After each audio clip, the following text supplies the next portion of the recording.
E de experimentar, inclusive, em relação a essa história de fazer esse balanço de tempo. Isso eu falo por mim, está sendo uma experiência muito interessante. Esse balanço de tempo entre família e trabalho. Porque quando eu trabalhava e tinha horário para entrar, muitas vezes não tinha horário para sair, né? Se bem que nessa época da minha vida eu não tinha filhos ainda, né? Mas alguns momentos em que eu passei, os últimos anos do Bem-Estar foram raros, mas alguns momentos ainda trabalhando na televisão, teve momentos em que eu tive horário de entrada e não tive horário de saída. Por exemplo, a cobertura de Brumadinho, sei lá. Que eu fui para Brumadinho por acaso e acabei ficando lá a semana inteira. Eu me lembro que o Miguel estava doente em casa, eu ainda ponderei, putz, será que eu vou ficar aqui? Será que eu vou voltar para casa porque o Miguel tá doente? Como é que vai ser isso? Mas enfim, na época eu estava casada ainda, o André segurou a onda e tudo bem. Mas hoje eu experimento a possibilidade de buscar os meus filhos na escola todos os dias, de levar eles para o futebol, de levar eles na terapia, de levar eles na aula de piano e de brincar em casa durante a semana, de botar para dormir todos os dias, de ler historinha todos os dias. Isso significa que eu trabalho menos? Não necessariamente, mas eu tenho muito mais flexibilidade na minha carga horária hoje. E é muito interessante, eu acho, para eles terem essa experiência de a mãe tá trabalhando, né? Tipo assim, mesmo às vezes em casa. Tipo, agora a mamãe não pode porque a mamãe tem uma reunião até às 5 da tarde, sei lá. E eles já sabem exatamente, não preciso fechar a porta, não preciso pedir para não fazer barulho, não preciso pedir para não ir lá. Eles já super respeitam aquilo, eles sabem o horário e tal. Mas também sabem que o trabalho não me tira, por exemplo, a energia de brincar depois.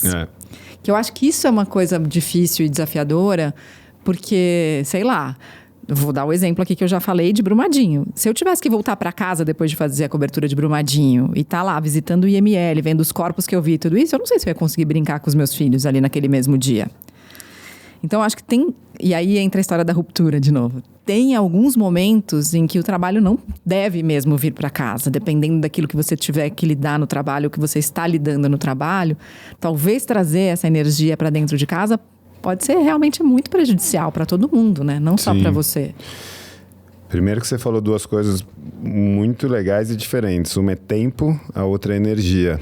E às vezes a gente confunde, né? E fala assim, nossa, dediquei tempo para as crianças, mas com energia zero, que não adianta muito, e o contrário também. E me lembrou que eu tenho um tio que ele é legista da polícia, só vê desgraça. E ele, uma vez eu conversando com ele, né, sobre trabalho, como era tal, ele falou, eu nunca conto para sua tia como foi meu dia de trabalho. Olha que louco. Porque não é algo que eu gostaria de falar na mesa do jantar, né? E é interessante, de novo, Mari, você me trazendo coisas que eu falo, eu não acredito, e depois te ouvindo, eu falo, olha, tem razão. Porque eu sempre falo, não, é tudo misturado, junto, mas não é absoluto mesmo, né? Eu acho que tem uma série de coisas que a gente tem que ser intencional, talvez, do que traga ou que não traga. Uhum. Mas você também mencionou o exemplo de Brumadinho, que para quem está ouvindo foi uma desgraça terrível, né? Para quem não lembra. Não tem como separar também, né? Então você viveu, você viu, você estava ali. Não dá para chegar em casa, tal como no Ruptura, e falar, não, aquilo eu esqueci o que aconteceu e eu cheguei em casa aqui toda cheia de energia animadona. Não tem como, as coisas estão juntas, a gente pode ser intencional do que a gente leva, se, né, igual meu tio, se ele leva a conversa ou não leva a conversa. Mas o sentimento e a forma como ele tá, tem que ser muito intencional. Eu lembro de uma executiva que ela falava que antes de entrar em casa, ela parava na porta, fazia assim, ó. Abria um sorriso e entrava em casa. Porque também é fácil você entrar naquele ritmo que você vem e carregar aquilo inconscientemente. Então, de fato, algumas separações precisam existir, outras são impossíveis de existir. Você tem que realmente ser intencional para focar a energia certa, seja hora mais no trabalho, hora mais no relacionamento.